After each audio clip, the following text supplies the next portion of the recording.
आप सभी को यीशु मसीह के नाम में सलाम। आज का बाइबल पाठ लिया गया है पहला राजा दूसरा अध्याय उसका 8वां और 9वां पद, जहाँ पर बाइबल इस प्रकार से कहती है कि फिर सुन, तेरे पास बिन्यामीनी गेरा का पुत्र बहुरीमी सीमी रहता है। जिस दिन मैं महनेम को जाता था उस दिन उसने मुझे कड़ाई से साफ दिया था, पर जब वह मेरी भेंट के लिए यरदन को आया तब मैंने उससे यहोवा की शपथ खाई कि मैं तुझे तलवार से न मारूंगा, परंतु अब तू इसे निर्दोष ना ठहराना। तू तो बुद्धिमान पुरुष है, तुझे मालूम होगा कि उसके साथ क्या करना चाहिए। उस पके बाल वाले का लहू बहाकर उसे अधोलोक में उतार देना। प्रार्थना करेंगे। पिता, इन वचनों के द्वारा बोले बातचीत करे, ऐसी हम प्रार्थना करते हैं, यीशु के नाम से मांगते हैं, आमीन। जब राजा दाऊद अबशालोम के डर के मारे जब जंगल की ओर जा रहा था, तब ये सिमी, जो पहला राजा दूसरे अध्याय उसके 8वें पद में जिसका वर्णन है कि जो सिमी था, सिमी राजा दाऊद को देखकर उसे कढ़ाई से श्राप देता है। और जो राजा दाऊद के जो लोग थे वो लोग बहुरूमी सिमी को मारने की कोशिश करते हैं, लेकिन दाऊद मना कर देता है। और जब अबशालोम मारा जाता है और दाऊद वापस यरूशलेम में वापस आता है, तब यरदन के पास यही सिमी राजा दाऊद से भेंट करता है और भेंट करके उसे कन्वेंस करता है कि तू मेरी जान मत लेना। और राजा दाऊद जो है उससे ये शपथ खाता है कि मैं तुझे तलवार से ना मारूंगा। इस व्यक्ति के जीवन से हमें क्या शिक्षा मिलती है, हम समझने की कोशिश करेंगे। ये व्यक्ति बहुरीमी सिमी, जो एक समय में जब दाऊद यरूशलेम से भाग रहा था तो उसे कढ़ाई से श्राप दे रहा था, लेकिन जब ये वापस यरूशलेम का राजा बना दिया गया तो यही व्यक्ति अपनी जान बचाने राजा दाऊद से जुड़ता है। लेकिन जब दाऊद मरने के कगार पे है तो वो दाऊद सुलेमान को अंतिम आदेश ये देता है कि तू बहुरीमी सिमी को तलवार से मार डालना और उसे लहू बहाकर अधोलोक में उतार देना। जो काम दाऊद नहीं कर पाया, वो दाऊद सुलेमान को ये काम देता है कि तू उस व्यक्ति के साथ क्या काम करना। लेकिन जब दाऊद से सुलेमान इस बात को सुनता है तो वो ये नहीं करता कि जब सिमी से मिलता है तो सिमी को मौत के घाट उतार देता है। लेकिन सुलेमान दाऊद के इन वचनों को सुनने के बाद बहुरीमी सिमी से कैसा व्यवहार करता है, हमें ये भी समझने में आने को होना। अगर हम पहला राजा दूसरा अध्याय उसका 36वां पद पढ़ते हैं, जहाँ पर बाइबल ऐसा कहती है कि सुलेमान ने क्या काम किया। सुलेमान ने सिमी को बुलवाया और उससे कहा, तू यरूशलेम में अपना घर बनवा कर वहीं रहना और नगर से बाहर कहीं ना जाना। अब दाऊद ने सुलेमान को बोल दिया है कि तू सिमी को मार डालना, लेकिन सुलेमान सिमी को मार नहीं रहा, उसको एक मौका दे रहा है कि तू यरूशलेम में अपना घर बना और वहीं रहना, नगर से कहीं बाहर नहीं जाना, नहीं तो तू अपनी मौत का जवाबदार तू खुद होगा। जबकि दाऊद ने जब उसे बोल दिया कि इसे मार डालना, तो सुलेमान ने एक और रास्ता निकाल लिया कि तू यरूशलेम में अपना घर बनाकर रहना। ये नहीं किया कि दाऊद की बातें सुनकर यरूशलेम में सुलेमान ने सिमी को बुलवा के मार डाला हो, नहीं, लेकिन उसके लिए एक अलग से रास्ता निकाला कि तू यरूशलेम में अपना घर बनाना। क्यों ऐसा सुलेमान ने क्यों किया सिमी के साथ? जब पिता की तरफ से, दाऊद की तरफ से उसे ये आज्ञा मिल चुकी थी तो उसे तो बड़ी आसानी से सिमी को मार डालना था, लेकिन उसने सिमी को मारा नहीं। क्यों? अगर हम गिनती 35वां अध्याय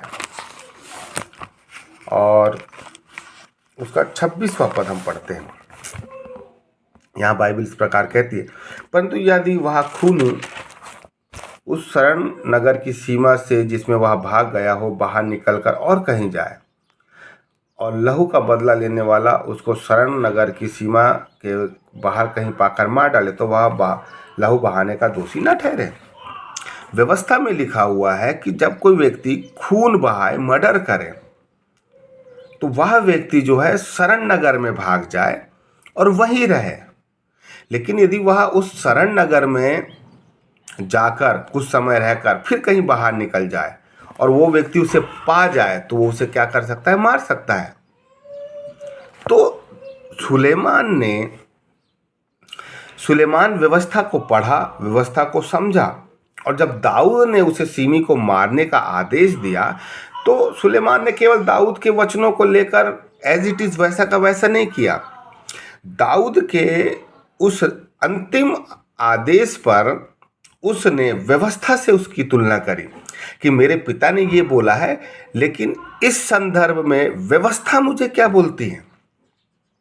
पर दाऊद ने बोला है कि सिमी को मार डालना, ठीक है, लेकिन व्यवस्था इस विषय में क्या कहती है? सुलेमान ने इस बात पर कान लगाया और उसे ये बाद में ये पता चला कि व्यवस्था उसे ये कहती है कि खूनियों के लिए एक शरण नगर होना चाहिए जिसमें जाके वो छुप सकें।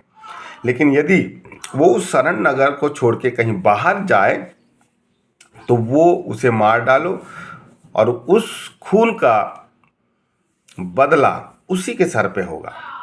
तो सुलेमान ने दाऊद के वचनों को सुनकर एज इट इज वैसा नहीं किया, लेकिन दाऊद के जो अंतिम आदेश था उसको व्यवस्था से उसने तुलना किया कि व्यवस्था इस संदर्भ में क्या कहती है, और उसने व्यवस्था के अनुसार सिमी को एक उपाय दिया कि तू यरूशलेम में अपना घर बनाना, वहीं रहना। सुलेमान अभी बुद्धि नहीं पाया है, अभी परमेश्वर उससे मुलाकात नहीं किया है, उसे खुदा ने बुद्धि नहीं दिया है। तो बुद्धि ना पाने से पहले सुलेमान व्यवस्था के अनुसार चला। व्यवस्था में जो लिखा हुआ है, व्यवस्था से अपने निर्णय लेता था, व्यवस्था के अनुसार अपने हर एक निर्णय लेने वाला व्यक्ति सुलेमान था। किसी व्यक्ति की बातों के अनुसार नहीं, लेकिन व्यवस्था के अनुसार निर्णय लेने वाला व्यक्ति था। क्या आप अपने निर्णय अपनी बुद्धि से, अपने अनुभव से, अपने मन से, या फिर व्यवस्था या वचन या खुदा के आज्ञा से आप अपने निर्णय लेते हैं? आज बहुत से लोग हैं जो केवल अपने निर्णय वचन के अनुसार नहीं, लेकिन अपने दिमाग के अनुसार लेते हैं। आज बहुत से लोग हैं जो अपने आप को बहुत दिमागदार, बहुत होशियार समझते हैं, लेकिन वचन के अनुसार उन्हें निर्णय लेना चाहिए, जैसे राजा सुलेमान ने लिया। जब उसने बुद्धि नहीं पाया था, तो बुद्धि ना पाने से पहले व्यवस्था के अनुसार अपने निर्णय लेता था कि व्यवस्था क्या कहती है इस विषय में, इस संदर्भ में व्यवस्था क्या कहती है, इस संदर्भ में व्यवस्था क्या कहती है। तो वो हर एक निर्णय व्यवस्था के अनुसार लेता था। क्यों? क्योंकि उसने व्यवस्था को ही अपना दिमाग बना लिया था, व्यवस्था को ही अपनी सोच बना लिया था, व्यवस्था को ही अपना जीवन बना लिया था। जिस व्यक्ति के जीवन में, जो व्यक्ति अपने जीवन को, व्यवस्था को खुदा का अपना दिमाग बना लेता है, अपनी सोच, अपना कल्पना बना लेता है, तो वो व्यक्ति कभी गलत नहीं होता, क्योंकि वचन कभी उसको गलत लीड नहीं करेंगे। लेकिन जैसे ही तीसरे अध्याय में जब राजा सुलेमान ने बुद्धि को प्राप्त किया, तो बाइबल ये कहती है सुलेमान ने जब बुद्धि को प्राप्त किया, तो उस बुद्धि का उपयोग बाइबल कहती है उसने संसार और संसार की चीजों के लिए किया। उसने सबसे पहले दिमाग ये लगाया कि भाई उसने आसपास के नगरों के राजाओं की बेटियों से विवाह करना चालू कर दिया, ताकि नगर में शांति बनी रहे। अगर मैं किसी का दामाद बन जाऊंगा तो कोई मुझ पर आक्रमण नहीं करेगा। तो उसने इस बुद्धि के द्वारा धीरे धीरे आसपास के नगरों के राजाओं की बेटियों से उन्होंने शादी किया। और उसके चलते उसके 700 रानियाँ 300 राखिलियाँ हो गई थी। अन्य जातियों से शादी करना चालू कर दिया, जिसके लिए परमेश्वर ने उसे मना किया था। जब बुद्धि उसे नहीं मिली थी तो व्यवस्था के अनुसार ही वो अपनी बुद्धि का यूज करता था, लेकिन खुदा से बुद्धि पाने के बाद वो उस बुद्धि के सहारे चलने लगा और खुदा की व्यवस्था से वो अलग हो गया। ये सुलेमान एक समय में व्यवस्था के अनुसार निर्णय लेने वाला व्यक्ति था, लेकिन जब बात यहाँ पर आई थी कि मुझे अन्य जातियों से शादी करने के लिए खुदा ने व्यवस्था में मना किया तो मुझे नहीं करना है, लेकिन उसने व्यवस्था की बातों को दरकिनार करके खुदा ने जो बुद्धि उसे दी थी उस बुद्धि पे डिपेंड हो गया और उस बुद्धि के अनुसार उसने अमन और शांति के लिए उसने शादी करना चालू कर दिया। कई बार खुदा के द्वारा दी गई चीज ही हमें परमेश्वर से हमें भटका देती है। हम खुदा से चीजें पा तो लेते हैं, पर वो पाई हुई चीज ही हमारे जीवन से हमें खुदा से दूर लेके चले जाती है। अब सुलेमान के जीवन से सीखे, जब तक खुदा से बुद्धि नहीं पाया था, वचन के अनुसार चल रहा था तो गलती नहीं कर रहा था, लेकिन जैसे ही खुदा से बुद्धि पाया तो वो व्यवस्था से दूर हो गया और बुद्धि से काम करने लगा और बुद्धि ने ही उसे भटका दी। लेकिन होना ये चाहिए था कि जब बुद्धि उसे लीड कर रही है कि तू आसपास के नगर के राजाओं की बेटी से शादी कर ले, तो उसे व्यवस्था में आना चाहिए था और व्यवस्था से खंगालना चाहिए था कि नहीं, खुदा ने मना किया है। आपकी बुद्धि, आपका मन, आपके लोग आपको जो भी सलाह मशवरा देते हैं, आप उसे व्यवस्था से तो तुलना करें कि व्यवस्था में खुदा की प्रतिज्ञा, खुदा के आज्ञा के अनुसार ये सही है कि नहीं है। आज लोगों की सलाह को लेते हैं, लोगों की सलाह को सुनते हैं, समझते हैं, अच्छी बात है, लेना चाहिए, लेकिन उसे व्यवस्था से भी हमें देखना चाहिए। बाइबल से हमें तुलना करना चाहिए कि वो सही है या नहीं है। लोग हमें जो सलाह दे रहे हैं वो सही है या नहीं है।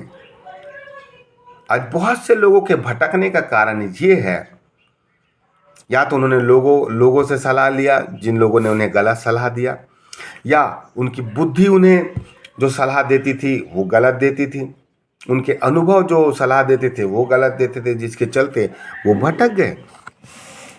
मेरा अनुभव मुझे गलत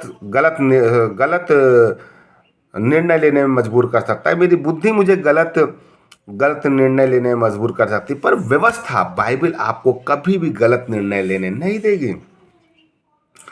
आपके जीवन में आप एक चीज गार्ड बांध लें, आपके पास कितनी भी बुद्धि क्यों ना हो, आप सुलेमान जैसी बुद्धि क्यों ना रखते हो, लेकिन जीवन के हर एक निर्णय में, हर एक विषम परिस्थिति में, हर एक उन मुसीबत और दुख भरी तराइयों से भी आप होके गुजरे तो अपनी बुद्धि, अपनी सोच, अपनी मानसिकता पे नहीं, पर व्यवस्था, खुदा के वचन के अनुसार ही आप निर्णय लेना चाहिए। सुलेमान एक समय में व्यवस्था के अनुसार चला, लेकिन जैसी खुदा ने उसे बुद्धि दी तो बुद्धि ने उसे भटका दिया। लेकिन उसे अपनी बुद्धि से जो निचोड़ निकल के आ रहा था, उस निचोड़ से उसे व्यवस्था से तुलना करना था कि यार ये बुद्धि जो मुझे ये निचोड़ दी है कि मैं आसपास के राजाओं की बेटी से शादी कर लूं, तो उसे व्यवस्था से तुलना करना चाहिए था कि बुद्धि ये बता रही है, व्यवस्था ये बता रही है, बुद्धि मुझे गलत बता रही है, व्यवस्था मुझे सही बता रही है, तो मैं बुद्धि की बातें नहीं सुनूं, मैं व्यवस्था, वचन की बातें सुनूं। आपके मन से, आपकी बुद्धि से जो भी बातें निकलती है उसे वचन से आपको तुलना करना है कि वचन के अनुसार मेरी बुद्धि ने जो मुझे कुछ बातें बताई है वो सही है कि गलत है, जो लोग मुझे बता रहे हैं वो सही है या गलत है। आपके जीवन का आधार वचन है, ना कि आपकी बुद्धि, आपका अनुभव है। आज 90% विश्वासी लोग भटके हुए हैं। आप यदि उन्हें सिखाएंगे, समझाएंगे, वो नहीं सुनने वाले। क्यों? ना वो बाइबल पढ़ते, ना वो प्रार्थना करते, ना उनके पास खुदा के सुसमाचार का फील्ड में अनुभव नहीं है। उन्हें फील्ड का भी अनुभव नहीं है कि किसी व्यक्ति के यहाँ जाते हैं तो किन किन समस्याओं का सामना करना पड़ता है, कैसे खुदा के लिए लोगों को जीतना पड़ता है।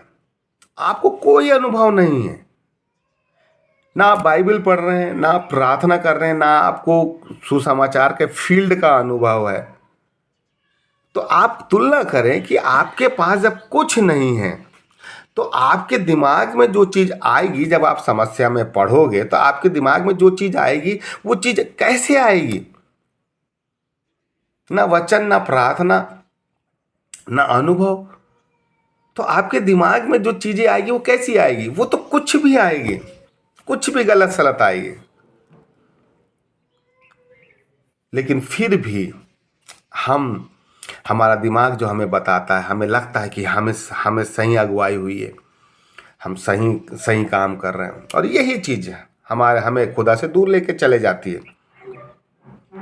लेकिन आपको ये चीज़ समझना है कि हमारे जीवन का जो आधार है वो वचन है। आपको दर्शन मिले, भविष्यवाणी मिले, आपको खुदा कुछ चीज़ें बताए, अंत की बात बताए, कुछ भी बताए आपको, लेकिन बाइबल से वो चीज़ प्रकट होना चाहिए कि मुझे खुदा ने ये दर्शन दिया था, ये भविष्यवाणी दिया था, और ये वचन यहाँ लिखा हुआ है। खुदा इस वचन के द्वारा मेरे इस दर्शन भविष्यवाणी को पूरा करेगा। खुदा ने ये क्यों हमें दिया है? आज लोग बाइबल नहीं पढ़ते। खुदा ने जो चीज़ दिया है बाइबल कि हम पढ़ें। बाइबल में साफ लिखा हुआ है, खुदा ने राजाओं को ये आदेश दिया था कि तुम व्यवस्था की एक नकल करना और उस नकल में से तुम्हें हर दिन पढ़ना है। खुदा का ये आदेश था राजाओं के लिए। अब आप सोचिए, खुदा ने ये आदेश दे के रखा है कि आपको बाइबल पढ़ना है और आप बाइबल नहीं पढ़ रहे हैं। आपकी सोच आपका वचन बन जाना चाहिए, आपका अनुभव खुदा का वचन बन जाना चाहिए, आपका दर्शन वचन बन जाना चाहिए, आपकी बुद्धि वचन बन जाना चाहिए। अगर आपकी सोच, आपकी बुद्धि, आपकी कल्पना, आपका मन वचन से जुड़ गया ना, तो मन से, दिमाग से जो भी निकलेगा वो वचन के थ्रू निकलेगा, और उसमें कभी मिलावट, कभी गलती नहीं हो सकती। कहीं ऐसा तो नहीं कि जैसे सुलेमान ने बुद्धि पाने के बाद वो व्यवस्था से दूर हो गया, खुदा से दूर हो गया और अपनी बुद्धि के अनुसार काम करने लगा, और उसे ये लगता था कि मैं जो बुद्धि से कर रहा हूं वो सही कर रहा हूं। खुदा से बुद्धि पाने के बाद बुद्धि ने ही उसे भटका दिया। तो कहीं ऐसा तो नहीं कि खुदा जो आपको दर्शन की बातें देता है, आप उन दर्शन में ही इतना उलझे हुए हो कि खुदा ने मुझे ये बताया, मैंने ऐसा देखा, मैंने वैसा देखा। तो कहीं ऐसा तो नहीं कि ये दर्शन की बातें आपको प्रकट हो रही हैं और आप दर्शन में ही अपने आप को इतना उलझा के रख दिए हो कि ये दर्शन की बातें ही आपको खुदा से दूर लेके जा रही है। आप ना प्रार्थना कर पा रहे हो, ना वचन पढ़ पा रहे हो, ना खुदा की इच्छा जानने की कोशिश कर रहे हो। केवल आप फोन लगा लगा के बस ये बता रहे हो कि मैंने ये देखा, मैंने ये देखा, मैंने ये देखा। खुदा ने ये दर्शन का जो वरदान दिया है, तो ये दर्शन का वरदान कहीं ये तो नहीं कि यही दर्शन का वरदान आपको खुदा से दूर लेके जा रहा है। खुदा वरदान इसलिए देता है कि हम खुदा के नज़दीक में आए। बाइबल से हम खंगालने की कोशिश करें कि खुदा कैसे दर्शन देता था। हम दानियल पढ़ें, हम यूसुफ पढ़ें। बाइबल में बहुत से स्वप्न दर्शन देखने वाले लोग हुए जिनसे खुदा ने बड़ी बड़ी बातें बताया। तो हम को खुदा जो स्वप्न दर्शन देता है उसे हम बाइबल से खंगालने की कोशिश करें ना, इसलिए हमें उसका अर्थ नहीं मिलता, क्योंकि हम बाइबल से नहीं जुड़े हैं। वो जो आपको स्वप्न दर्शन खुदा ने दिया है, आप उसी में भटके हुए हो, उसी चीज में उलझ गए हो, और वही वरदान आपको खुदा से दूर लेके जा रहा है और आप समझ नहीं पा रहे हो। आप इस बात पे खुश हो कि खुदा मुझसे बात कर रहा है, खुदा ने मुझे ये बताया, खुदा ने मुझे ये बताया, लेकिन क्या आपको अर्थ मिल रहा है? अगर खुदा बता रहा है तो क्या आपको उसका अर्थ मिल रहा है? लेकिन जो आपको दिखा रहा है खुदा, सुलेमान को बुद्धि इसलिए दिया था खुदा ने कि उस बुद्धि का उपयोग वो व्यवस्था के लिए करे, व्यवस्था से जुड़ी हुई चीजों के लिए करे। पर उसने उस बुद्धि का उपयोग अपने धार्मिकता के कामों में करने में लगा दिया और व्यवस्था से दूर हो गया। खुदा ने जो हमें स्वप्न दर्शन का वरदान दिया वो इसलिए दिया है कि हम व्यवस्था से, वचन से हम तुलना करने की कोशिश करें, वचन में देखने की कोशिश करें कि खुदा ने मुझे जो दिखाया है वो बाइबल के किस हिस्से में है। तब जाके वो बाइबल आपके स्वप्न दर्शन का क्या करेगी, सपोर्ट करेगी और उसका एक अर्थ आपको मिलेगा। और वो जो स्वप्न दर्शन है आपको खुदा से दूर नहीं लेकिन खुदा से आपको पास लेके आएगा, क्योंकि आप व्यवस्था के अनुसार स्वप्न दर्शन को ढूंढने की कोशिश कर रहे हैं। बाइबल कहती है भक्ति का भेद गंभीर है। क्या इतना आसान है स्वप्न दर्शन और भविष्यवाणी की चीज़ों को समझना कि हम बड़ी साधारण बुद्धि से हम समझ जाएं? ना हमारा प्रार्थना का जीवन, ना हम वचन पढ़ पा रहे हैं, ना एक अच्छा जीवन जी रहे हैं, ना हमारी व्यवहारिक चीज़ें अच्छी हैं।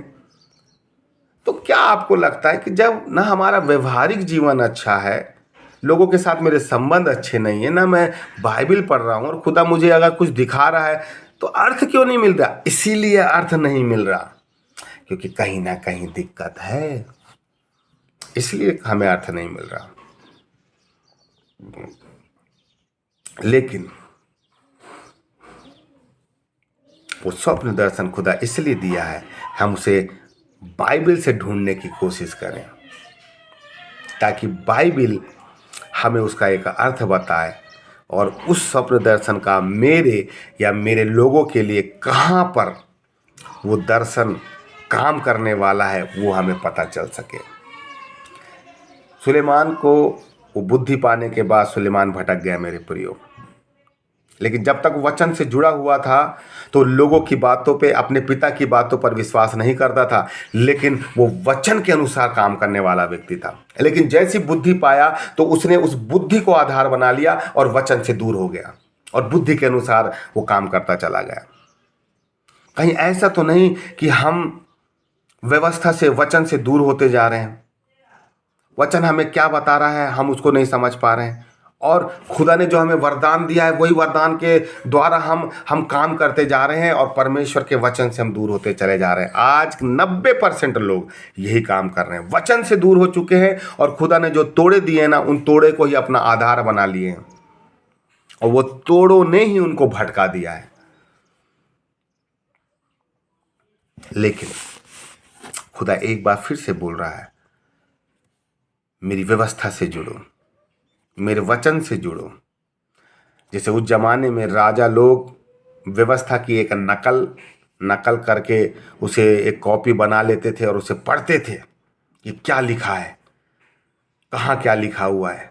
मेरे प्रियो, खुदा चाहता है कि हम भी बाइबल पढ़ें, हम भी बाइबल पढ़ें और ऐसा बाइबल पढ़ें कि इस दुनिया के आत्मिक रीति से कोई भी भेद की बातें क्यों ना हो, हम वचन से बता सकें। प्रार्थना करें। खुदा हम धन्यवाद देते हैं प्रभु, वचनों के द्वारा बोला, बातचीत किया, धन्यवाद देते हैं। सारी बातों में आपके नाम को धन्य कहते हैं। प्रार्थना यीशु के नाम से मांगते हैं, आमीन।